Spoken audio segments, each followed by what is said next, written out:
야곱 얘기 좀 드릴게요.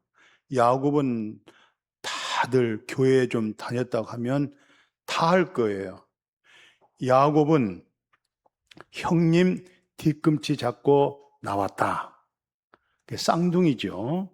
먼저 나온 분이 예서, 그리고 형님 뒤꿈치를 잡고 따라 나온 사람, 그게 야곱이에요.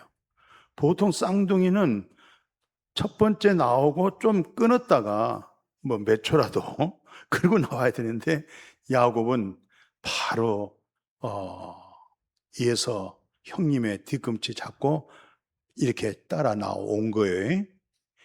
그래서 이름을 야곱이라고 그래요. 그 야곱이라고 한 이름은 뒤꿈치 잡고 나왔다, 이 뜻이에요. 근데 뒤꿈치 잡고 나왔다, 이 야곱의 의미가 뭐냐면은 속이는 자, 세상 말로 말하면 꾀쟁이. 그러니까 지혜는 두 가지가 있어요. 하나님께 속한 생명에 관한, 진리에 관한 그것을 알고 듣고 맛보고 만질 수 있는 그런 분별력 있는 지혜가 있고, 이쪽 지혜는 감춰져 있고 세상적으로 살아가는 지혜가 아주 뛰어나고 훌륭한 사람들이 있어요.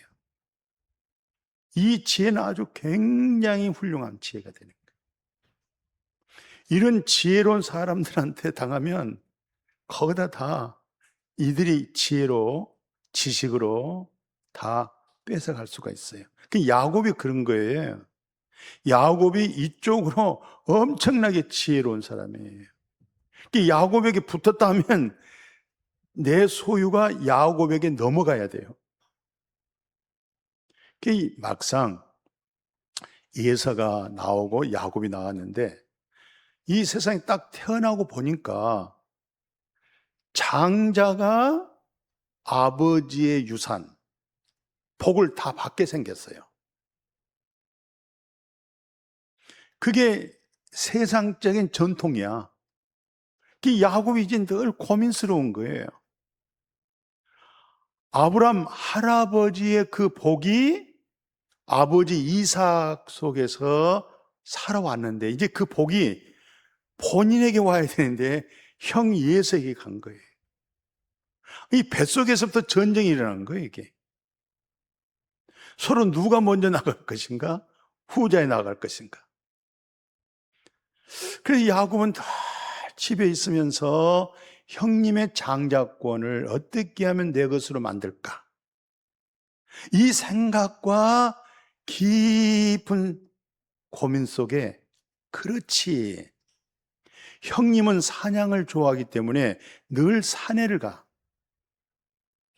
근데 때로는 사냥을 못하고 돌아올 때가 있어요. 그리고 굉장히 허기져 가지고 무엇을 먹고 싶어하는 마음이 간절한 것을 야곱이 그걸 눈치챘어요. 이제 형이 딱 사냥 갔다가 딱 들어올 때 야곱이 아주 맛있는 팥죽을 다 끓여서 아주 맛있게 형 예서의 눈으로 딱 볼 수 있도록, 그 허기진 데다가 세상에 그 맛있는 팥죽이 눈에 딱 들어오니까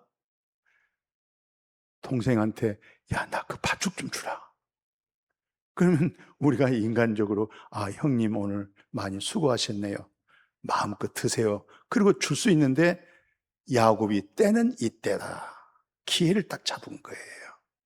형님, 내가 팥죽을 드릴 테니까 장자권은 나에게 넘겨주세요, 그랬어요.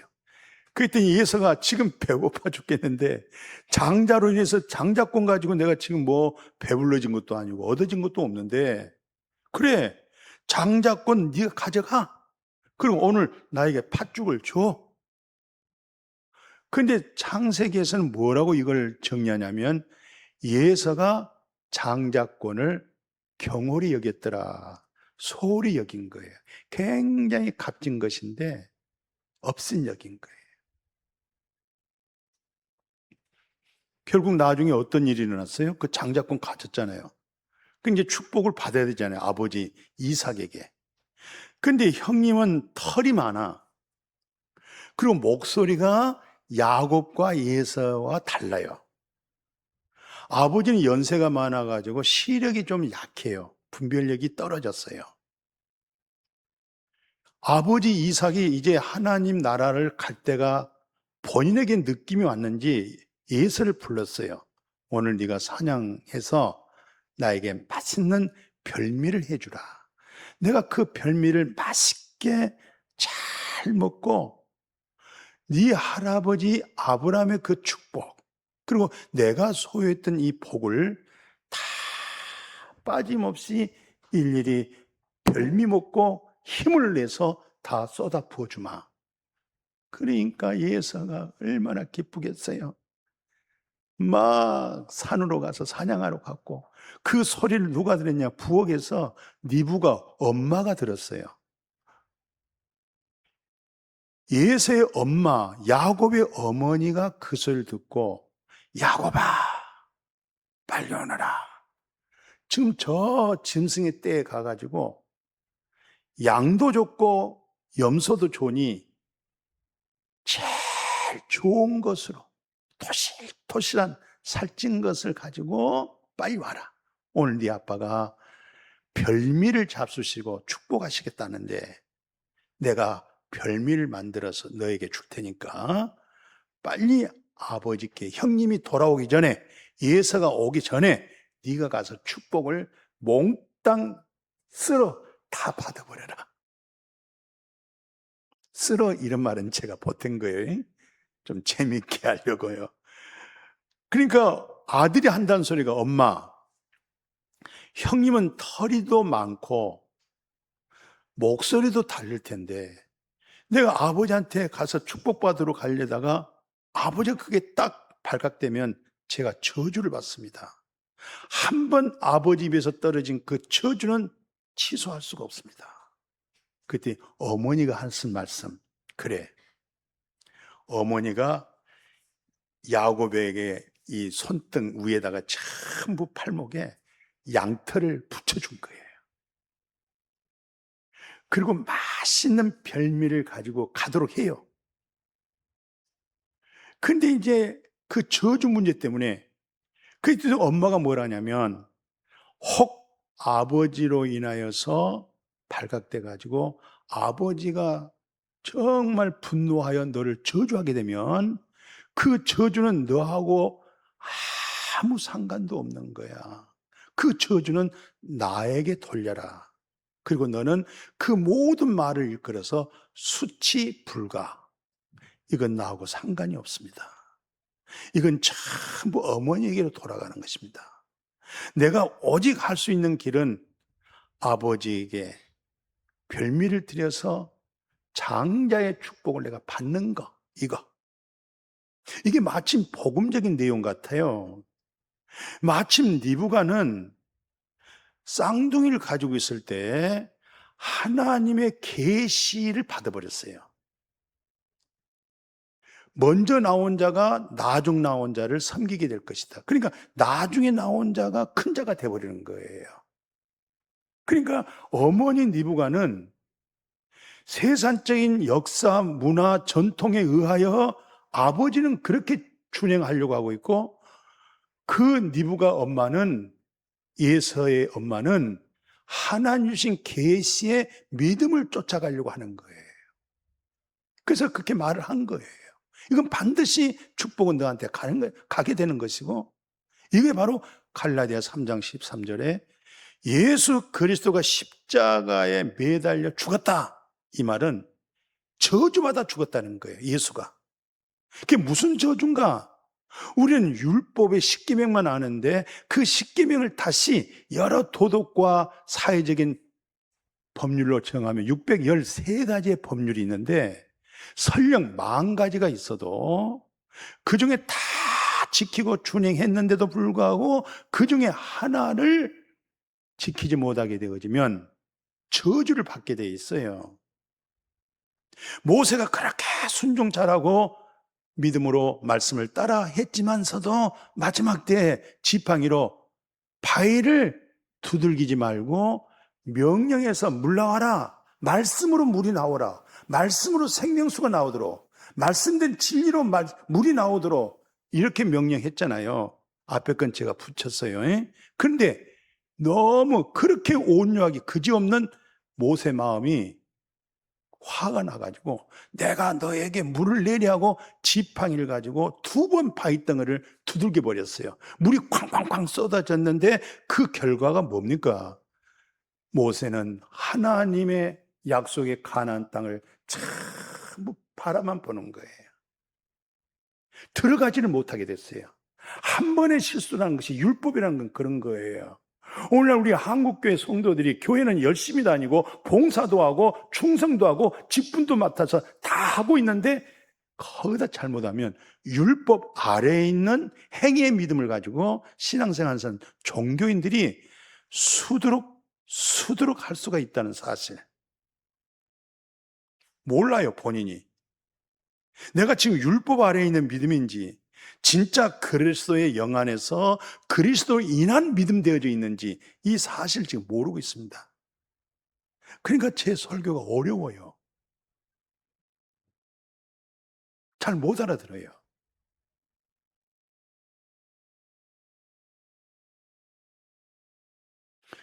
여러분과 저는 모든 조상으로부터, 부모로부터, 나로부터 모든 저주는 예수 그리스도로 끝나버렸습니다. 아멘.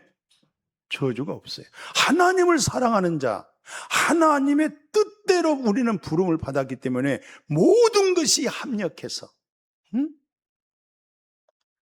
하나님의 형상, 그리스도의 형상, 선을 이루어가게 될 줄로 믿습니다. 그래서 우리에게는 부정이 없어요. 모든 것이 긍정밖에 없어요. 잘 돼도 긍정, 안 돼도 긍정. 왜? 이제 우리는 내 안에 계신 그리스도로 인하여 살아가기 때문에. 아버지, 누구냐? 저 예수입니다. 아니, 어떻게 너 이렇게 속히 빨리 왔느냐? 예. 아버지 하나님이, 전능하신 하나님이 오늘 사냥을 신속하게 하게 해주셨어요. 그래? 너 누구냐? 예수냐? 예, 저 예수예요. 목소리가 야곱인데 이 가까이 오너라. 아니, 만져봤더니 염소털을 다 붙여놔가지고 아버지가 별미를 잡수시고 모든 축복, 또 다른 사람한테 옮겨갈 수 없는 축복이에요. 다 줘버렸어요. 끝났어요. 끝. 그런데 예수가 막 와서 별미를 해서 큰 대접으로 맛있는 별미를 준비해서 아버지, 오늘 이 별미를 많이 잡수시고 마음껏 힘내셔서 저에게 축복해 주세요. 그랬더니 너 누구냐? 예수입니다. 어? 아니, 좀 전에 와서 축복 다 받았고 나갔는데 네가 예수냐? 아차, 야곱이 또 잔자 명분을 가져가더니 아버지에게로부터 축복권도 다 받아서 가지고 왔구나. 예서가 분노가 막 머리끝이 다 살아나가지고 소리를 지르면서 야곱을 죽이겠다고 하는 이 소리가 집 밖에 나가는 거예요. 리브가가 이 소리를 듣고 큰일 났구나. 오늘 아들 2명 다 잃어버리게 생겼구나. 빨리 야곱이 예수의 눈길에 발견되지 않도록 불러들여서 작은 문을 통해서 신속하게 리브가의 오빠에게, 나반에게, 그러니까 야곱에게는 삼촌이에요. 애삼촌 댁으로 도망가게 가르쳐서 가게 합니다. 피신해버렸어요. 그래서 나반 삼촌 댁에 갔어요. 이제 자총지종 다 얘기해 보니까 네가 내 조카구나. 너 우리 집에 거하도록. 근데 야곱이 그 집에 삼촌 댁에 가자마자 라헬이 그렇게 자기 눈에 아주 쏙 들어왔어요. 장미꽃은 저리 가다야. 자기가 이 세상에 태어나서 라헬처럼 예쁜 여인은 처음 본 거야. 거기에 쏙 빠져가지고 삼촌이 무엇을 시켜도 그냥 하는 거야. 7년 동안 살았어요. 라헬하고 결혼하고 싶어가지고. 그냥 또 삼촌도 오케이 했어요. 아, 세상에 7년이 하루처럼 보냈네.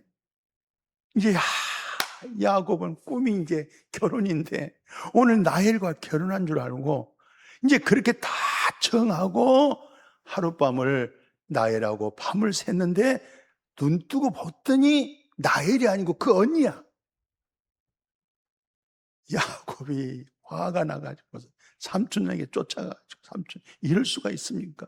그랬더니 삼촌 하는 소리가 나반이 우리의 전통 문화라는 것은 언니를 놔두고 동생이 먼저 결혼할 수가 없는 거야. 야곱이 펑펑펑 울면서 그러면 어찌하면 좋습니까? 네가 정말 그렇다고 하면 7년을 더 살도록. 그래서 또 7년을 하루처럼 그렇게 살아오면서 이럭저럭 또 살다 보니 20년이라는 세월이 지나가 버렸어요. 그 어떻든 라헬과 결혼했어요. 동생, 그 밑에 언니하고 다 밑에 있는 또 신하들, 여종들 있죠. 야, 이 장가를 몇 번 들었는지 모르겠네. 자녀들이 많고 또 삼촌이 품삯을 안 줘. 하나님의 놀라운 계시된 그 은혜가 어떻게 임했냐면 새끼를 낳을 때마다 얼룩덜룩하게 가치가 없도록 보기에 매끄럽지 못한 새끼들을 막 양이면 양, 소는 소 그냥 말이면 말 어떻든 짐승의 때는 전부 그렇게 얼룩덜룩하게 낳게 만들어버렸어요. 형, 삼촌한테 가가지고 삼촌, 저에게 이렇게 품삯 하나도 안 줬는데 지금부터 이제 제가 열심히 일하겠습니다. 그런데 혹시 새끼가 낳을 걸랑 얼룩덜룩한 모든 것 눈에 보기에 그냥 좀 그런 것들은 전부 저한테 품삯으로 주세요. 그런데 삼촌이 그럼 그래라. 모든 얼룩덜룩한 것은 네가 다 네 소유야. 그렇게 약속을 딱 만들어 놓고 하나님의 은혜된 계시로 인하여 야곱이 새끼를 낳게 할 수 있는 그런 버드나무 개울가에서 물을 먹이면서 쑥놈과 암놈의 만남을 통하여 그 다음에 새끼 낳는데 전부 얼룩덜룩한 게 아주 20년 돼가지고 삼촌 이제 제가 가야 되겠습니다. 전부 다 이 짐승의 떼들이 야곱의 것이 됐어요. 나반의 아들들이 막 여기서 저기서 군술이 나오는데 아버지의 모든 것들이 아니 저 야곱이 다 소유했다고 하는 그 소리를 들으니까 야곱이 견딜 수가 없이 빨리 내가 도망가야 되겠구나 하고 가족들과 자녀들과 전부 거느리고 양떼 소떼를 전부 거느리고 고향으로 가는 거예요. 고향으로 가는데요, 우리가 저 양평동 그 사거리에서 이양강교 건너면은 동계동 나오잖아요. 다리를 건너야 돼요. 다리 안 건너면 안 되죠. 야곱이 애삼촌 댁에서 있다가 고향으로 가려면 다리 하나가 있는데 그걸 야복강가라고 그래요. 그걸 건너가야 돼요. 근데 건너가기 전에 어떤 일이 있었냐면 형님이 군사들을 400명을 거느리고 자기 쪽으로 지금 다가오고 있다는 정보가 딱 들어왔어요. 야곱이 얼마나 두렵고 무서운지 나는 이제 죽었다. 그동안 세상적인 지혜로운 꾀로 방법으로 모든 것들이 한순간에 다 끝나는 거예요. 자식들이고 처자식이고 재산이고 모든 걸 다 자기 목숨까지 이태름을 그렇게 두려움 속에서 모든 야복강가에 다 이쪽으로 옮겨놓고 자기는 못 건너가요. 자기만 못 건너가. 근데 하나님 우리는 천사로 하여금 야밤에 야곱이 붙들고 간절하게 매달리고 또 매달리고 그 시간이 새벽까지 동틀 때까지 돼버린 거예요. 놔라, 못 놓겠습니다. 저에게 축복해 주면 놓겠습니다. 너 이름이 뭐냐? 야곱입니다. 너는 다시는 야곱이라고 말하지 말고 이스라엘이라고 해라. 그게 성경에서 말하는 축복이라고 그러는 거예요. 구약의 여러 가지 모든 등등등등 축복이라는 것은 신약에 와서 예수 그리스도를 통해서 신령한 아들이 있는 자에게는 생명인데 그 생명이 아들 안에 있는 그 생명 속에 있는 모든 자가 다 복을 받는 거예요. 그 복을 얘기하는 거예요. 이 구약은 신약의 예표고 그림자고 모형이에요. 예수님도 사도 바울 성경의 14권도 전부 모든 복을 그런 복으로 개념으로 말씀하셨고, 특별히 사도 요한만 한 말씀 했어요.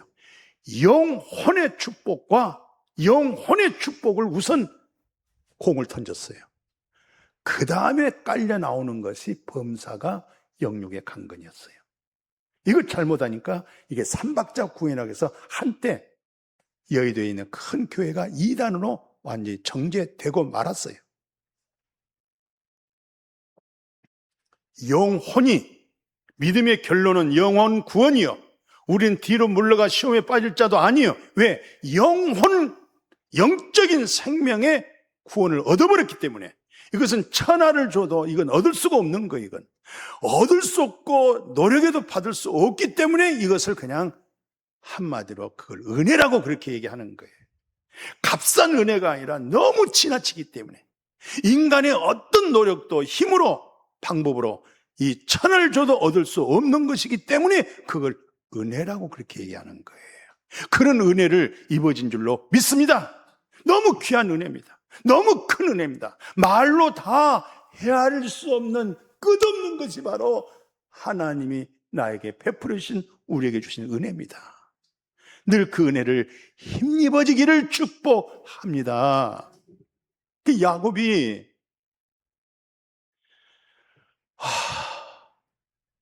이스라엘 된 이유는 어디서 왔느냐면, 이 환도배, 이걸 운동에서 사용할 때 미골이라고 그래요. 이 합기도에서 사용하는 이 미골 급수를 때려버렸어요. 여기를 딱 맞으면 상체로부터 하체까지 힘이 쫙 빠집니다.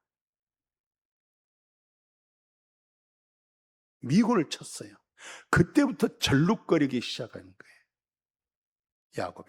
그리고 이겼다는 이 말이 무슨 뜻이냐면, 전에는 세상적인 방법과 지혜와 지식과 자기 어떤 모든 것을 동원해서 자기 소유로 만들어냈는데, 오늘도 자기 방법으로 그런 방식으로 붙들고 또 붙들고 또 붙들고 매달렸는데 안 되는 거예요. 그 방법이 여기서 통하지 않는 거예요. 결국 한 대 얻어맞고 쭉 뻗어버렸어요. 그리고 거기서 붙잡은 것이 발목 붙잡은 거예요. 이걸 이겼다 이 말은 나의 그 모든 나의 모든 생각, 첫 아담 안에 있는 그 속성들이 완전히 내게서 빠져나갔다.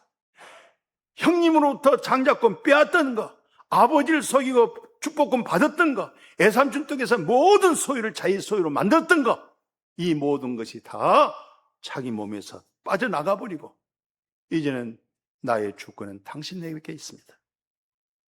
매달리는 거 있죠. 매달리는 거. 그래서 이스라엘이라는 이름을 준 거예요. 뜻은 뭐예요? 내가 너 택한 거야.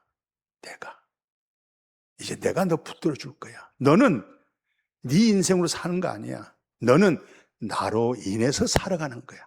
나는 너로 인해서 이 세상을 펼쳐나갈 거야. 그게 이스라엘이에요. 택함은 하나님께 있는 것이 우리에게 있는 거 아니에요. 구원은 하나님께서 주시는 것이지, 내가 무슨 금식기도 하고 열심히 나가고 철학기도 하고 뭐 헌금하고 전도 많이 해서 구원이 되는 거 아니에요. 이건 전혀 우리는 상관이 없는 거예요. 하나님께서 성육신하신 예수 그리스도로 말미암아 그 회개 문제가, 죄 문제가, 불의 문제가 다 끝나버리는 거예요. 완성해버리는 거예요. 누가? 주님께서. 우리는 할 게 아무것도 없어요. 하나님 나라 천국도 내가 힘써서 해서 들어가는 거 아니에요. 천국도 예수 그리스도로 인하여서 하나님 나라 들어가는 거예요. 이 세상에 오신 예수님의 목적 두 가지, 죄 문제 끝내버리고 하나님의 나라 천국을 잃어버렸던 백성들에게 하나님의 나라를 들어가게 만들고 결국 나중에 하나님의 나라 영생으로 살도록 이거 주시기 위해서 오신 줄로 믿습니다. 이 복음 받아들이시기를 축복해요. 오늘 잘못하면 이 복음을 알지 못하면 많은 사람들이 현재 한국 교회가 거기다 율법주의자요, 율법 아래 있는 자요, 행위에 있는 것이요, 자기 의에 있는 것이요, 종교심에 있는 것이요, 자기의 양심과 윤리와 도덕 속에서 자기의 인격적인 댐댐 속에서 신앙생활을 하고 있다는 것이 무더기 숫자라는 사실을 여러분들은 생각해 보셔야 돼요. 혹시 내가 거기에 속하지 않았을까? 어떤 분은 이런 말씀이 그냥 쉽게 하나 더하기 하나는 둘 그렇게 알아들을 수 있는 분도 계시고요. 이게 무슨 말인지 잘 모를 수도 있어요. 그렇게 기도했더니 세상에 예수가 딱 왔잖아요. 아니, 예수가 딱 와서 세상에 기도 응답 좀 보십시오. 하나님이 하신 것 좀 봐보세요. 그냥 야곱을 가슴에다 보듬고, 야곱이 얼마나 두렵고 긴장 속에서 형님이 자기에게 그렇게 맞이해 주니까 아부한 것이 아니라 형님 얼굴 딱 보니까 하나님 얼굴 본 것 같아요. 그렇게 고백했어요. 화해됐죠? 하나가 됐죠? 야곱이 나중에 인생을 그렇게 고백을 해요. 뭐라고 얘기하냐면, 오늘 그 박스 안에 내용 하나, 창세기 47장 8절에서 10절까지 보면 요셉이 아들이잖아요. 11번째 아들이 국무총리가 됐어요. 그래서 요셉이 아버지를 모시고 애굽 왕 앞에 인도했어요. 그래서 자총지종 여러 가지 많은 얘기하다가 야곱이 하는 얘기입니다. 내 나그네 길, 멋져, 나그네 길. 세월이 130년입니다만은 쭉 줄여서 나가니까 같이 합시다. 험악한 세월. 너무 내 인생을 되돌아보니까 험난하고 험하겠습니다. 이거 발견하셔야 돼요. 그리고 축복하고 나왔어요. 이제 야곱의 생애가 이제 마지막 어떻게 종결되냐면, 야곱이 마지막 운명하실 때, 돌아가실 때 지팡이를 가지고 그 지팡이에게 경배하고 그 지팡이를 의지하고 그리고 숨을 딱 거두는 거예요. 이 야곱의 지팡이는 회개 이전의 야곱의 인생, 회개 이후의 지팡이, 굉장히 큰 획을 그리는 것이 바로 지팡이였어요.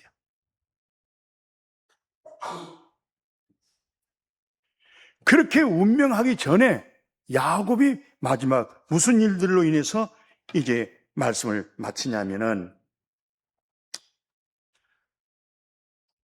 야곱이 요셉이 아들이 2명이 있어요. 국무총리 돼가지고 아들 2 낳았어요.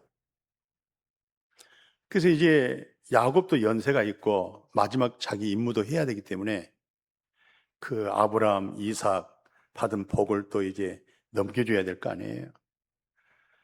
요셉의 큰아들이 므낫세고 둘째가 에브라임이에요. 이렇게 축복을 하는 거예요. 그래서 요셉이 큰아들을 아버지 오른쪽 팔 앞에, 동생을 왼쪽 팔 앞에 이렇게 얹도록. 근데 아버지가 이렇게 해버려요. 그러니까 요셉이 아니에요. 형이 므낫세 여기에요. 동생이 여기에요. 나도 안다. 가만히 둬라. 이렇게 해서 므낫세한테 축복을 하지 않고 에브라임에게 축복을 합니다. 이 영적 계시의 의미심장한 복음이 무엇이냐? 이걸 아셔야 돼요. 무슨 뜻이냐면 요셉의 형들을 다 제껴버리고 하나님의 구속사에 나타난 인물이 바로 요셉이었어요. 다윗은 많은 형제들이 있었지만은 모든 형들을 제껴버리고 들녘에서 양을 쳤던 다윗이 왕권을 가져버린 거예요. 야곱의 12아들 속에서 장자가 있는데 그 장자의 축복이 누구로 넘어가냐면 유다로 넘어가 버리는 거예요. 유다의 혈통에서 예수 그리스도가 터져나오는 거예요. 아브라함에게는 첫째 아들이 이스마엘이 있지만은 그 이스마엘이 아니고 바로 이삭으로 넘어오는 거예요. 이삭의 아들은 예서가 있고 야곱이 있지만은 그 축복은 바로 야곱으로 넘어가 버리는 거예요. 이것은 성경적인 흐름의 맥이 어떻게 흘러가냐면 첫 아담 안에서 그 첫 아담 안에 하나님의 나라와 영생의 복이라고 하는 것은 첫 아담 안에서는 끝나는 안 되는 거예요. 그 아담이란 뜻이 뭐냐면 오실 자의 예표고 그림자야. 구약은 예표고 그림자야. 앞으로 오실 본체가 와야 돼. 그래서 첫 아담을 패버리시고 둘째 아담 예수 그리스도로 하여금 잃어버렸던 생명을 얻게 하고 잃어버렸던 하나님의 나라를 얻게 하시고 영생으로 살도록 이 복을 주신 줄로 믿습니다. 우리에게는 반드시 지팡이 하나 속에서 지팡이 이전, 지팡이 이후란 뜻이 뭐냐? 내가 예수 그리스도를 인격적으로 슈브란 말이 돌아와요. 이 시간에 이사야 44장 찾아보실까요? 44장 거기 21절에서 22절. 저는 그때 목회할 때 군대 간다 하면 무조건 이 말씀 내가 사무실에 부탁해가지고 그다음에 썬팅해서 호줌에다 이만하게 해가지고 써서 넣어줘요. 이거 꼭 시간만 있을 때마다 군에 가서 읽어라. 암송해라. 휴가 오면 확인해요. 주었던 거 있냐 없냐. 있어요. 그래, 이거 목사, 이 말씀이 너에게 내마가 된다고 하면, 이 말씀이 영과 생명과 복음으로만이 네 마음속에 이루어진다고 하면 너의 군대 생활은 최고의 복이 될 거야. 그게 나에게 확신이 있었기 때문에, 그 계시를 내가 알고 있기 때문에, 내가 그 맛을 알고 있기 때문에. 뭐라고 돼 있어요? 같이 읽어요. 시작. 내가 네 허물을 야곱아, 여기서부터 야곱아, 이스라엘아, 이 일을 기억하라. 너는 내 종이니라. 내가 너를 지었으니 너는 내 종이니라. 이스라엘아, 너는 나에게 잊혀지지 아니하리라. 내가 내 허물을 빽빽한 구름같이 내 죄를 안개같이 없이 하였으니 너는 내게로 돌아오라. 내가 너를 구속하였느니라. 내게 돌아오라. 이게 이제 히브리어로 슈브. 완전히 내 행동이 하나님께로 완전히 돌아왔습니다. 이걸 슈브라고 말하고 이걸 회개라고 그래요. 여호와를 알자, 힘써 알자. 여호와께 돌아오라. 이게 슈브요. 하나님께 돌아오라. 이게 바로 예수님께서 회개하라. 천국이 왔다. 이걸 헬라어로 메타노야, 생명 얻는 회개. 내가 이 세상에 온 것은 너희들의 죄를 회개시켜버리고 너희들에게 잃어버렸던 생명, 천국을 너에게 주시 이해함이라. 할렐루야. 그 믿음이 이루어지기를 축복합니다. 할 것 없는 이 놀라우신 구속의 은혜. 그래서 감격하고 감사해서 오늘 이 예배를 드리는 것이고, 너무 감격스러워서 내가 교회를 봉사하는 것이지, 봉사해서 복을 받는다, 헌신해서 내가 구원받는다, 상급받는다. No! 이건 전부 다 율법 행위에 있는 거예요. 자기의 종교심이 있는 거예요. 순전하게 그리스도로, 내게 사는 것은 그리스도시요, 착한 일을 시작하시니까 그리스도시요, 내가 예수와 함께 십자가에 못 박아 죽었나니 그런데 이제는 내가 산 것이 아니요 내 안에 그리스도께서 사신 것이라. 사도 바울은 복음을 깨닫고 나서 10년 만에 로마서를 썼어요. 예수를 인격적으로 만나고 계속 복음 전하고 전도 생활 하다가 노마서를 썼는데 노마서에서 그래요. 자기 자신을 발견하고 내 육신에는 선한 것이 없었구나. 이게 보여지는 거예요. 그리스도를 통해서 내 육신에는 선한 것이 없다는 이 사실을 늦게 알았어요. 그런데 자기가 마침 선한 것이 있는 줄로 어둠 속에 있다가 그래서 율법의 의로 흠없으려고 그렇게 노력하고 힘쓰고 정성을 다했는데 그리스도의 영이 들어오니까 자기 자신을 비춰보니까 자기 속에 선이 없었던 거예요. 그래서 오라 나는 이 공고한 사람이로다. 이 사망에서 누가 나를 건져냈고. 바로 지팡이 이전과 이후에 이 중간에 서서 뭐라고 말씀하냐면은 우리 주 예수 그리스도로 말미암아 하나님 감사합니다. 내 육신은 제법을 섬기는데요, 정말 내 마음에는 하나님 사랑이에요. 하나님 의지예요. 주님밖에 없어요. 그래서 예수 그리스도 안에 있는 자에게는 네가 슈브했느냐, 메타노야 했느냐, 생명은 회개가 있었느냐 라고 한다고 할 때는 결코 너는 죄 정함이 없는 거야. 정죄가 없는 거야. 영 안 되겠으면 생명된 성령의 법이 죄 가운 사망이지 용서가 없어. 죽음이야, 죽음. 멸망이야. 생명되게 하는 성령의 법이 죄와 사망에서, 불의에서 완전히 너를 해방해버렸느니라. 자유케 했느니라. 죽음에서, 사망에서, 죄에서, 불의에서 너를 완전히 자유케 했느니라. 이렇게 끝을 맺는 거예요.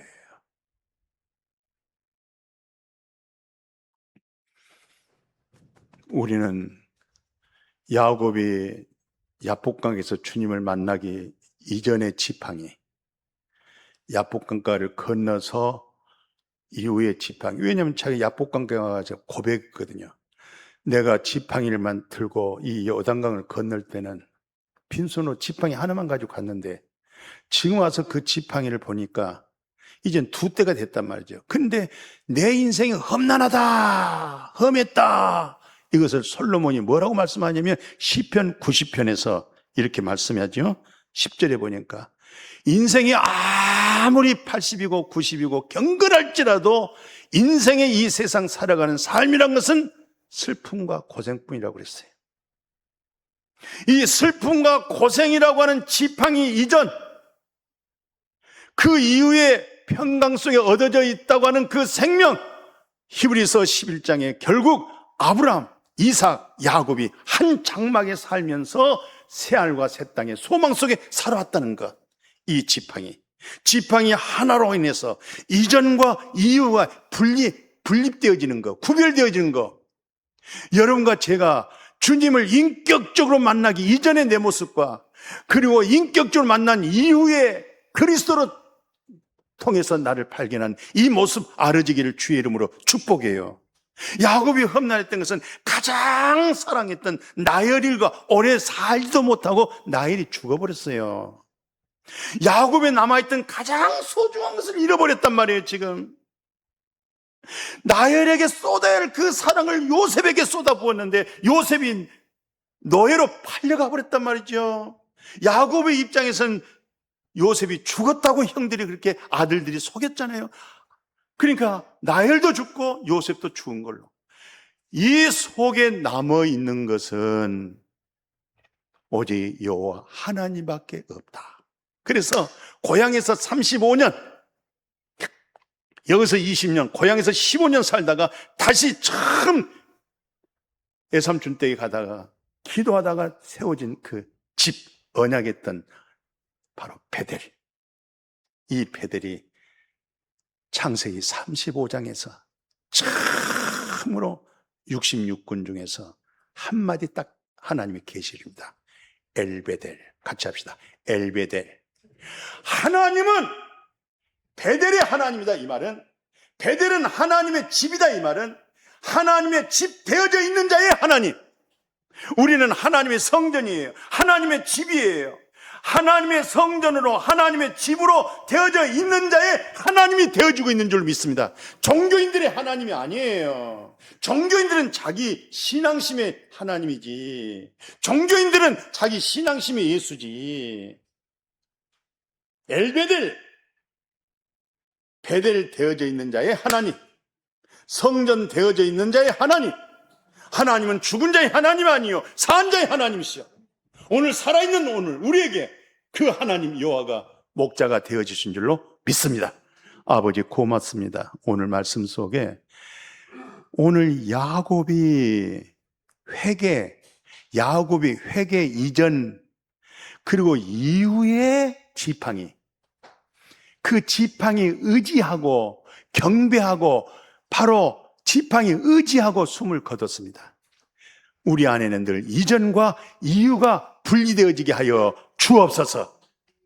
착한 일을 시작하신 이가 그리스도시니라. 내가 너에게 있는 것이 너에게 유익함이라.